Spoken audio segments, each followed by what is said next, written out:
প্রদীপের সলতে যদি সম্পূর্ণ পুড়ে না যায় তাহলে সাবধান। রাধে রাধে বন্ধুরা, রাধাকৃষ্ণ চ্যানেলে সকলকে জানাই স্বাগত। বন্ধুরা, আজ আমি তোমাদের জন্য একটি অত্যন্তই গুরুত্বপূর্ণ তথ্য নিয়ে এসেছি, যা তোমাদের পূজার ঘর, মন্দির এবং ধর্মীয় অনুষ্ঠানগুলিতে প্রদীপ জ্বালানোর সঙ্গে সম্পর্কিত। তোমরা কি কখনো ভেবে দেখেছো বা লক্ষ্য করেছো, যখন তুমি প্রদীপ জ্বালাও তখন তা তোমার জীবনে কি সংকেত দিচ্ছে? তোমার প্রদীপের সলতে সম্পূর্ণভাবে পুড়ে যায় নাকি অর্ধেক জ্বলে থেকে যায়? আর প্রদীপের সলতে ফুল তৈরি হলে তার অর্থ কি? আপনারা কি জানেন আগে থেকে জ্বলা প্রদীপের মধ্যে সলতে জ্বালানো আপনাদের সমস্যার কারণ হতে পারে এবং কত বছর ধরে একই প্রদীপ ব্যবহার করা শুভ বলে মনে করা হয়?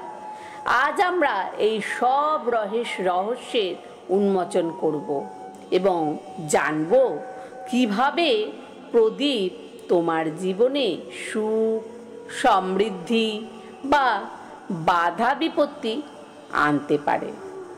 এই জ্ঞানবর্ধক তথ্যের জন্য আপনার প্রথম থেকে শেষ পর্যন্ত এই তথ্যটি শুনুন। বন্ধুরা, আপনারা শুনে অবাক হবেন যে যদি আপনার পুজোর ঘরে প্রদীপ জ্বালানোর সময় কোনো ভুল করে ফেলেন, তবে তার ফল আপনাদেরকেই ভোগ করতে হবে।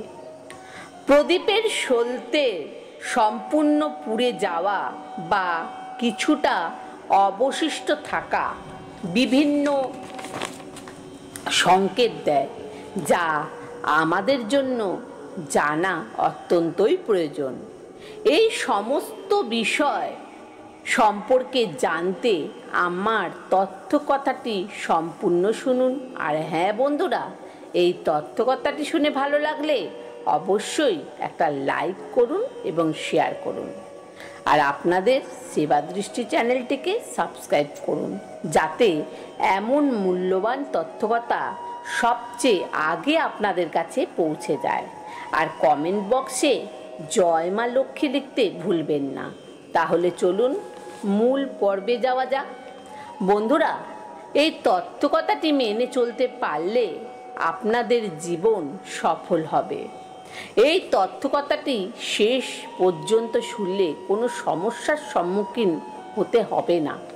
যখন আমরা পুজো করি তখন কখনো কখনো প্রদীপ হঠাৎ নিভে যায়, আবার কখনো কখনো পুজো শেষ হওয়ার পরেও প্রদীপ ঈশ্বরের সামনে জ্বলতে থাকে। কিন্তু কিছু সময়ের পর সলতে ও ঘি অবশিষ্ট থেকে যায়। অনেক সময় প্রদীপের সলতে পুরোপুরি পুড়ে যায় এবং ফুলও তৈরি হয়। এই সময় সংকেতের বিভিন্ন ইতিবাচক ও নেতিবাচক প্রভাব রয়েছে, যা জানা আমাদের জন্য অত্যন্তই গুরুত্বপূর্ণ।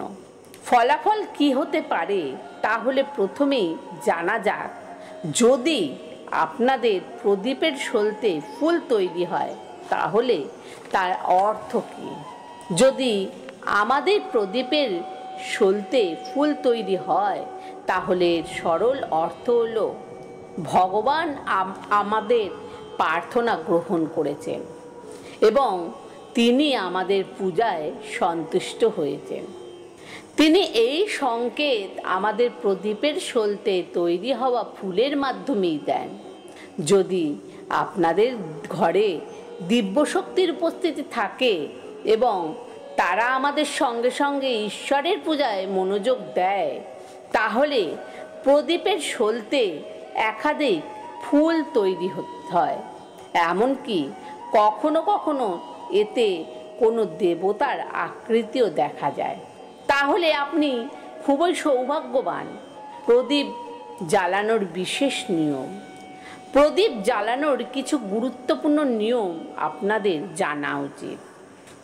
এক হচ্ছে, আগের থেকে জ্বলা প্রদীপে সলতে জ্বালানো ঠিক নয়। যদি আপনি আগে থেকে জ্বালা প্রদীপে নতুন সলতে বসিয়ে জ্বালান, তাহলে অপয়া তোমার পিছু ছাড়বে না। যদি প্রদীপের পুরনো সলতের ছোট বা কালো দাগ থাকে এবং আপনার তার উপর নতুন সলতে বসিয়ে জ্বালান, তাহলে ভগবান প্রসন্ন হওয়ার বদলে রুষ্ট হয়ে যেতে পারেন এবং এর ফলে আপনাদের চলতে থাকা কাজ বিঘ্নিত হতে পারে। আপনাদের সঞ্চিত অর্থ কমতে থাকবে, না মনের পথ সব বন্ধ হয়ে যাবে, বন্ধ হয়ে যেতে পারে আপনার সমস্ত কাজকর্ম। তাই সব সময় মনে রাখবেন, যখনই প্রদীপ জ্বালাবেন অবশ্যই পরিষ্কার পরিচ্ছন্ন প্রদীপ ব্যবহার করবেন। 2 নম্বর হচ্ছে, একই প্রদীপ দীর্ঘদিন ব্যবহার করা অনেকের অভ্যাস রয়েছে যে তারা কিছুদিন পর পর নতুন প্রদীপ ব্যবহার করে। যে প্রদীপ দিয়ে আপনারা পুজো করবেন সেটা কখনোই পরিবর্তন করবেন না। প্রদীপকে সিদ্ধ অর্থাৎ শক্তিশালী হতে দিন। যদি কোনো প্রদীপ প্রতিদিন ভগবানের সামনে জ্বালানো হয়, তাহলে সেটি ধীরে ধীরে সিদ্ধ হয়ে যায়। ভগবানের শুভ শক্তি সেই প্রদীপে প্রভাবিত হতে শুরু করে। যখনই আপনি সেটি জ্বালাবেন, আপনার মন ও শরীর উভয় পবিত্র হয়ে উঠবে। তাহলে কি করবেন? প্রতিদিন একই প্রদীপ পরিষ্কার করুন, তারপর তাতে সলতে বসিয়ে জ্বালান। যতবারই প্রদীপ জ্বালান সব সময় সেই একই প্রদীপের সলতে জ্বালান। কি করবেন না? প্রদীপ পরিবর্তন করবেন না। যদি ভুলেও নতুন প্রদীপ ব্যবহার করেন, তাহলে জীবনে বাধা বিপত্তি আসতে পারে। সিদ্ধ প্রদীপের অলৌকিক উপকারিতা। এক হচ্ছে রোগ নিরাময়।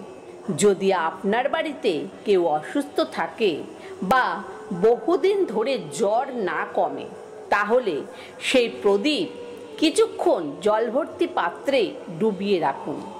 তারপর সেই জল রোগীকে পান করান। মাত্র 10 থেকে 15 মিনিটের মধ্যেই জ্বর কমে যাবে। 2 নম্বর হচ্ছে নজর দোষ থেকে মুক্তি। যদি মনে হয় তোমার ব্যবসা বা বাড়ির অপর কারো নজর লেগেছে এবং আয় উন্নতিতে বাধা হচ্ছে, তাহলে সেই প্রদীপ তামার পাত্রে জল ভর্তি করে তাতে রেখে দাও। সারা রাত রাখার পর পরদিন সকালে সেই জল তোমার বাড়ি ও দোকানে ছিটিয়ে দাও।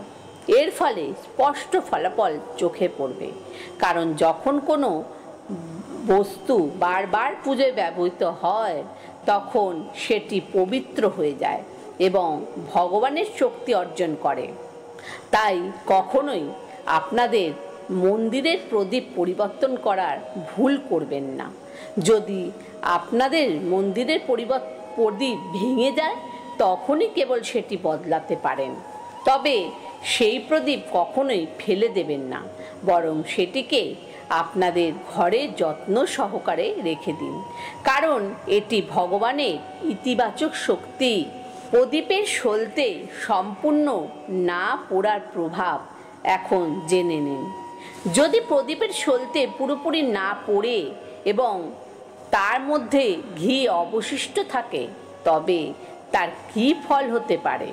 যদি আপনি কোনো গাছপালা পুজো করেন এবং সেখানে জ্বালানো প্রদীপ পুরোপুরি না পোড়ে তাতে ঘি থেকে যায়, তাহলে আপনার রোগ ব্যাধি বাসা বাঁধতে পারে।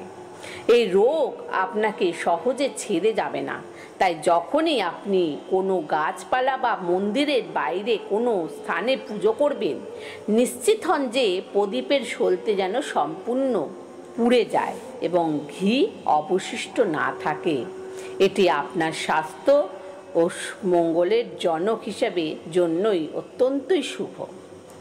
পুজোর সময় বারবার প্রদীপ নিভে গেলে আপনার বাড়িতে নেতিবাচক শক্তি প্রভাব রয়েছে।